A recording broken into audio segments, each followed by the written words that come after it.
Hello, aliens, ghosts, and robots. Welcome back to episode 4 of An Invisible Sun. Glad to have you with us. If you're enjoying this story and you like the format of it, I'd like to recommend another one of my titles to you to check out. It's called The Book of Constellations, and it's a down-to-earth sci-fi road trip about the sole survivor of an alien race who has come to Earth to save us from the same darkness that claimed his people. You can get this story 3 different ways. First of all, there's a free podcast, which you can listen to, just like this one. There's also an ebook for sale, for those of you who prefer the written word. And there's also an audiobook, which is the entire podcast collected into audiobook format. Now, if you buy the audiobook directly from my publisher, you can get the ebook for free. And I've set Book of Constellations to crowd pricing, meaning that as more people buy the book, the price will go up. As of this recording, prices are still at bargain levels, so check it out. You can find all this information at bookofconstellations.com. All right, let's get into the story.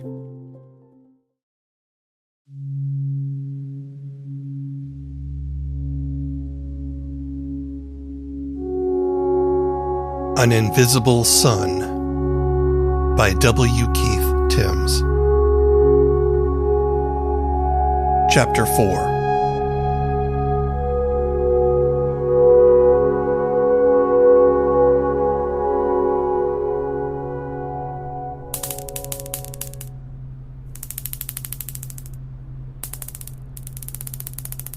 My office wasn't meant for 3.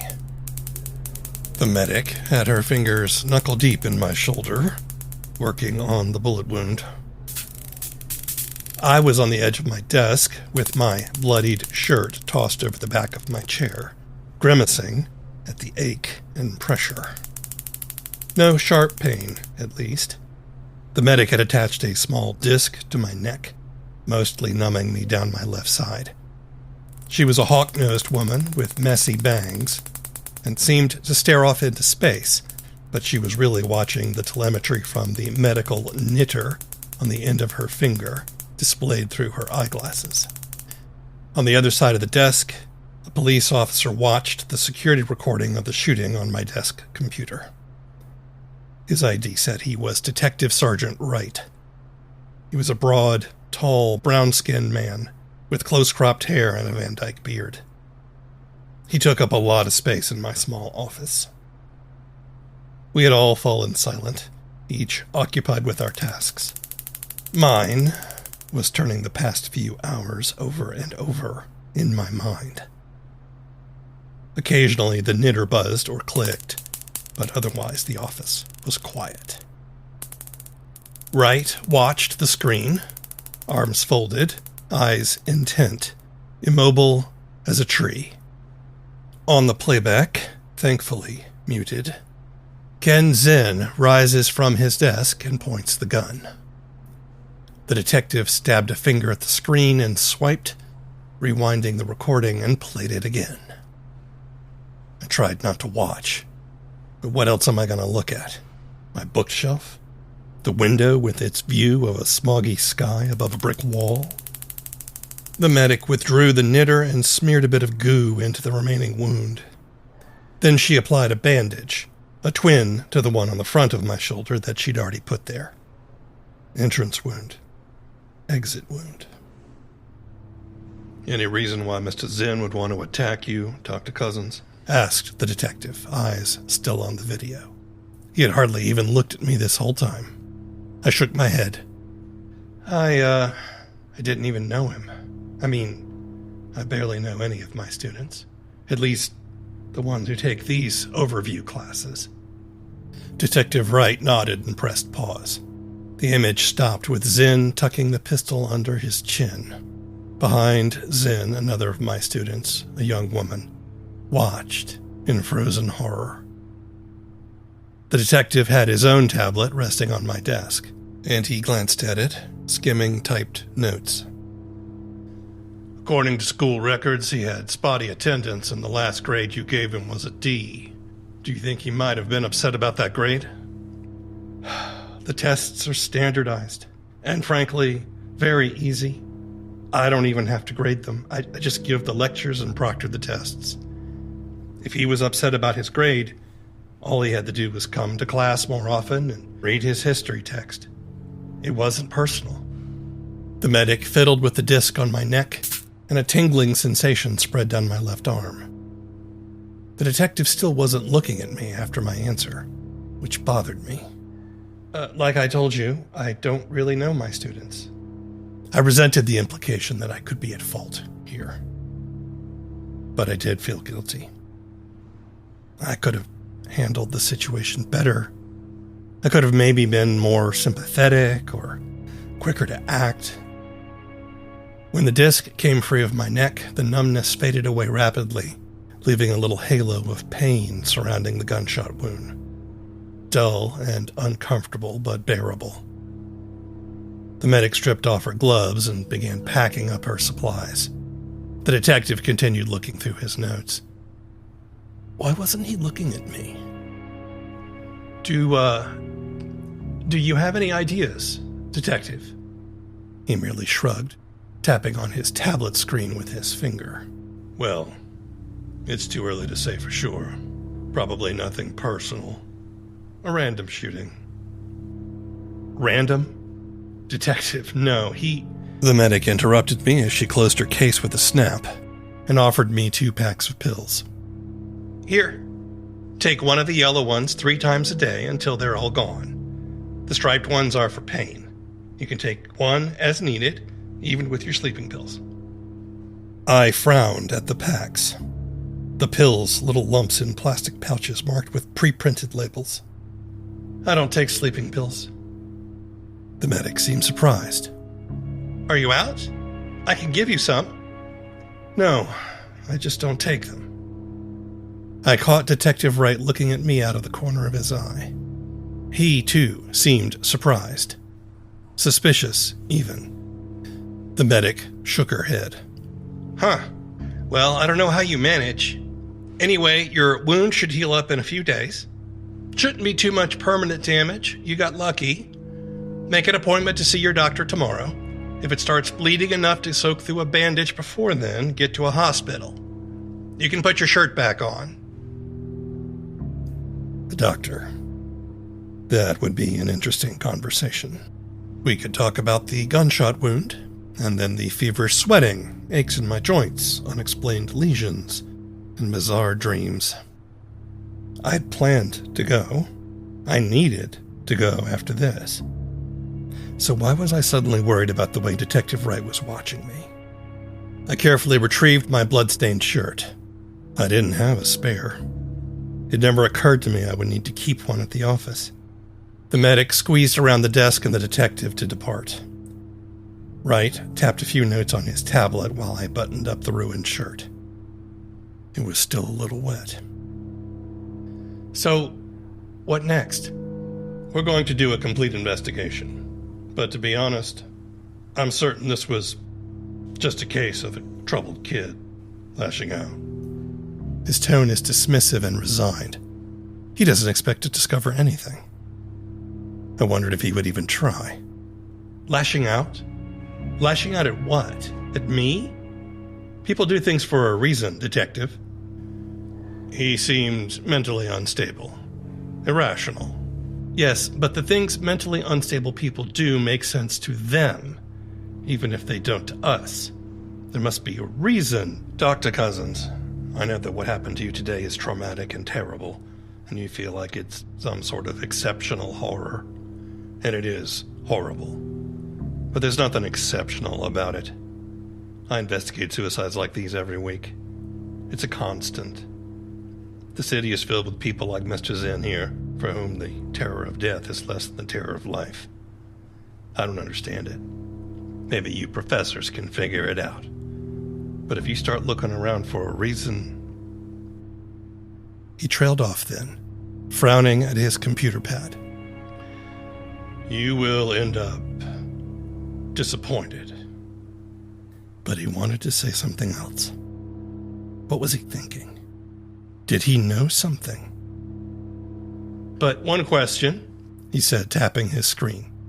Do you know Dr. Evan Krieg? I sat up straight, stunned. What? Yes, I do. Why? He pointed at his tablet. There's a bulletin for him. He's wanted for questioning. What on earth for? I couldn't believe Evan would be involved in anything illegal. It doesn't say. It's not my case, but I have to ask. Do you know where Dr. Grieg is now? This made no sense. Evan, wanted by the police? Mars, last I heard. He retired a few years ago and moved there. The detective arched an eyebrow, incredulous. He retired to Mars? Yes. I don't understand it either. After his wife died, I think he wanted to get as far away from Earth as possible. But in any case, we fell out of touch not long after he left. I haven't heard from him since. The detective nodded and tapped the screen of his tablet before he slid it into the pocket of his trench coat. My own tablet in my satchel chimed afterwards. Well then, I've sent you my contact information. If you think of anything that might be relevant to the shooting or suicide, call me. And if we find anything out, we'll tell you. As he reached for the door, I said, "Why was he so thin and pale?" He hesitated, just a fraction of a second, a faint clenching of his jaw. His eyes flicked away from me. I don't know. Sometimes troubled kids stop eating. It's a half answer. He's not convinced, and neither am I. He saw something there in the room with us. He wasn't shooting at me, but at that. Wright didn't move, just stared at the door handle in his hand. He was sick, wasn't he? Wright stood there at the threshold of my office. The silence stretched, and then he simply says, "Sure seemed like it." He opened the door. "Take care, Dr. Cousins." And he left.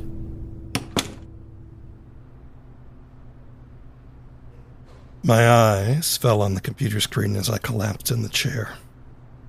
The security camera image remained paused. Zinn's thin arm keeps the gun pressed under his chin. His dark eyes were profoundly sad. I turned it off. It wasn't random. It couldn't be random. And now Evan was wanted for questioning? What could that be about? It must be a mistake. Evan was as dangerous as a marshmallow. He was my best friend. We met at a university function and instantly liked each other.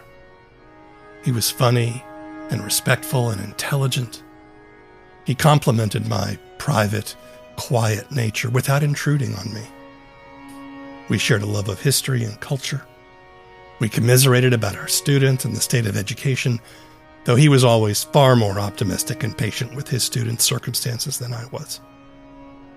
We tried to keep in touch after he left, but the combination of distance and our solitary natures ended up being too much to sustain the friendship. And suddenly I was reeling with how much I missed him. Oh, that day I needed a friend. I didn't know what to do. Everything felt broken, the cold comfort of routine lost. Do I go home? Wait here? The dean will want to talk to me, I suppose. Perhaps the press, too, a thought which filled me with dread. I needed a new shirt, but could I even venture out without being gawked at, whispered about? I closed my eyes. I saw it again. Zinn's hollow eyes tracked something behind me. The students gasped. "Please, sir, I want some more." The pistol kicked in his spindly arm. I may not have many other skills, but there's one thing I do know how to do. Research. I turned to my computer, dismissed the ghost of Ken Zinn on the screen, and accessed student records. Zinn's file painted a familiar picture. low GPA. He dropped out a few times, withdrawn from classes, but came back. A modern languages major, but without much progress toward it. A struggling kid, like many, probably dealing with money issues. I hardly recognize him in his picture, taken when he first enrolled. He had long hair then, bronze skin, and he wasn't so thin. He still looked sad, though.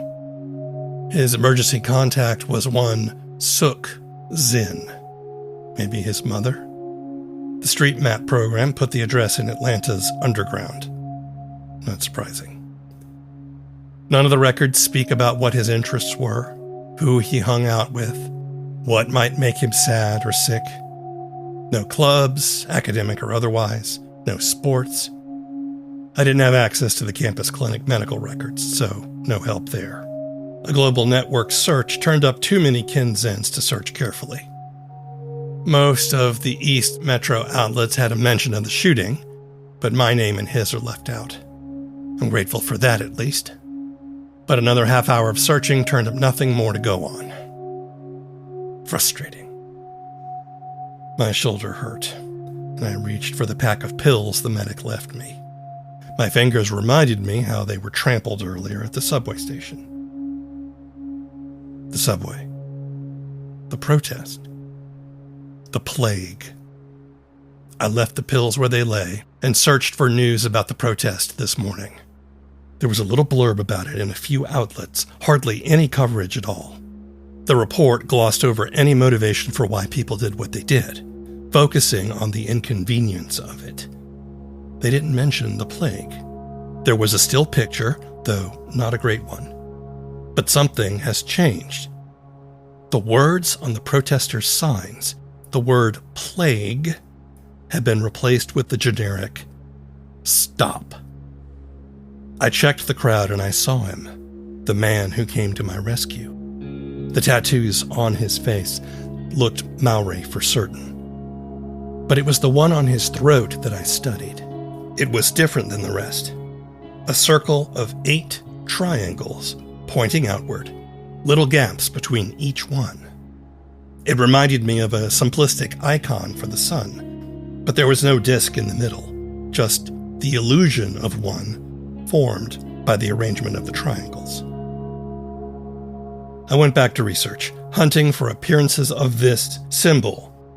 It's time-consuming, trying to find the right combination of search terms, sorting through unwanted results, applying limits. My fingers hurt, as did my shoulder, but I found my sudden and unexpected momentum sustaining me. It took me about 40 minutes before I found it. Invisible Sun, Sister Lucy Lecture. It's a video on some French political site. Someone put that circle of triangles at the front of the recording as its icon. It's dated 1.5 years ago, and the site, Eyes of the World, has all the earmarks of an amateur operation. Not exactly a scholarly source. I played it. The footage was shaky and ill-lit. Someone's handheld tablet or phone, probably. I couldn't quite tell where the video was taken. It looked like a generic multipurpose room, like you might see in a community center or a church. A middle-aged woman stood behind a lectern. She was small and serious, tough, like she was made of sinew. Her graying black hair was pulled back in a tight ponytail, her Latina features unadorned with cosmetics. Her voice was calm and quiet. No life. Again. What a strange thing to say. The woman, Sister Lucy, I presume, continued. By now you have all heard about the Argonaut 34 probe and its findings on Titan, Neptune's largest moon. The Astrometry Union has been giddy about the resources found there. Hydrocarbons, polymers, and precious water. They have ensured everyone knows about it. They also released a report with much less fanfare that they have concluded that there is no life on Titan. This is a regular pattern. Probe after probe has delivered the same news back from the endless emptiness beyond Earth. Every place we go is dead. No life again. This second report did not receive much attention in the mainstream media. Perhaps editors thought the story was nothing new. Humanity sends forth another hopeful emissary, only to return empty-handed. I believe, however, that there is a deeper motivation at work here. We need outer space to be ours. That is, it is important to the powerful that humanity simply assumes all these worlds belong to us alone. For years, before the Martian independence, before the founding of Luna, the promise of space exploration was held before us as a balm to our ills. As the Earth began to choke and die, our governments, churches, and entertainment producers pointed us to the skies. Look, they said, it can all be better out there. And we believed them. And thus, we poured our hearts, labors, and treasures into building Sheot, Transstar, SMSS, and the rest. When the lunar bases were built, the rich and powerful were the first to flee the foundering Earth for their new palaces on the moon. And when Sheot unveiled their miraculous twine drive and built the first gate in the sky, we were all too quick to shower praise upon our corporate savior. This is our past. But this is also our present. Sheot already has a gate crew en route to Neptune and expects it to be active within a decade. The major mining companies are already bidding for access rights. Soon, lifeless Titan's thick clouds will be filled with the violet flash of the gate and the rumble of harvesters. Eventually, we may even see habitations on Titan. And if history is any indication, when we have exhausted its resources and can no longer live there, the richest of us will leave Titan for some other place. This is the carrot that they continue to dangle before our eyes, that there is always somewhere else. For so long as we believe that the universe is ours to consume, then we will consume it. We will leave a trail of empty, polluted planets in our wake, crowded with the sick and poor who cannot afford anything better. So, no life on Titan. Why hide this from us? The universe is empty. The worlds are ours for the taking, they would say. No, it is better for them that we not think about other life at all. For the hope of somewhere else carries with it also the hope of someone else and something else. Something other than what we have now. Better to think of Titan as a convenient pile of hydrocarbons than a place. Let us accept then, if we must, that every place we go is dead. But let us consider also what that means. If we are alone in this universe, then we have only ourselves to blame or credit for what we do. We will eventually run out of resources in this tiny solar system of ours. It is 26 trillion miles to the nearest star, which is dim, unremarkable, and likely of little value to us. Even with advancing technology, there will be no Sheot Gate there for centuries. What will we do? There is, of course, the other possibility that there is something else, or someone else, only we have not found it. We have not been told about it by those who know, or we lack the will and ability to see it.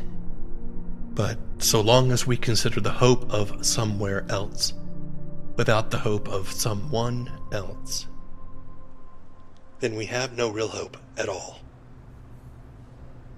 Thank you. The audience applauded wildly, the camera shook, and the video abruptly ended.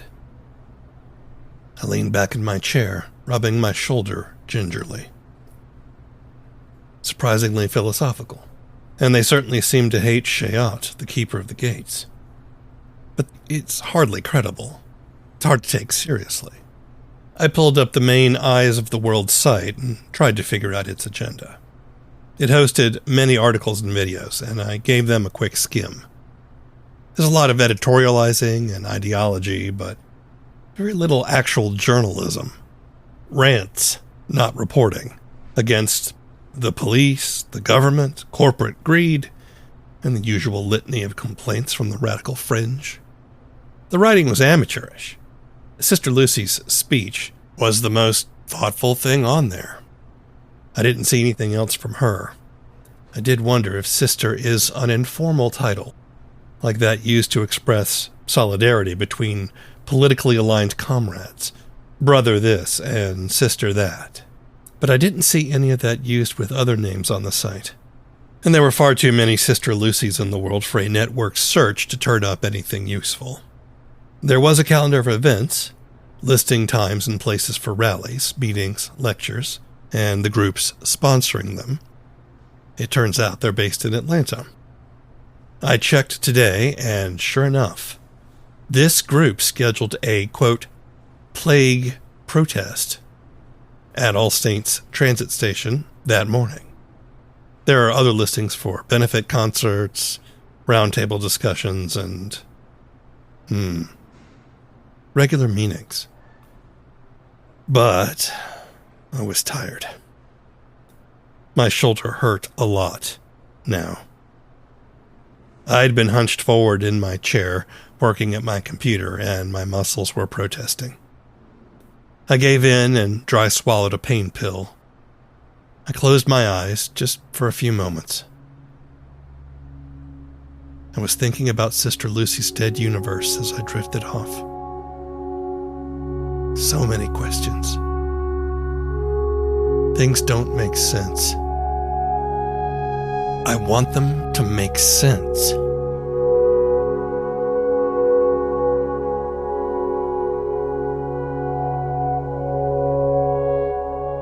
An Invisible Sun is written, produced, performed, and composed by W. Keith Timms, and is a production of Alien Ghost Robot Creative Media. If you're enjoying the story, please tell your friends and family about it, and leave stars or reviews on your favorite podcast platforms. I hope you'll join us on our Discord server, or sign up for our mailing list so we can stay in touch. Members of our Patreon get to hear future episodes early, plus other cool perks for all our shows. Go to invisiblesunpod.com for more information.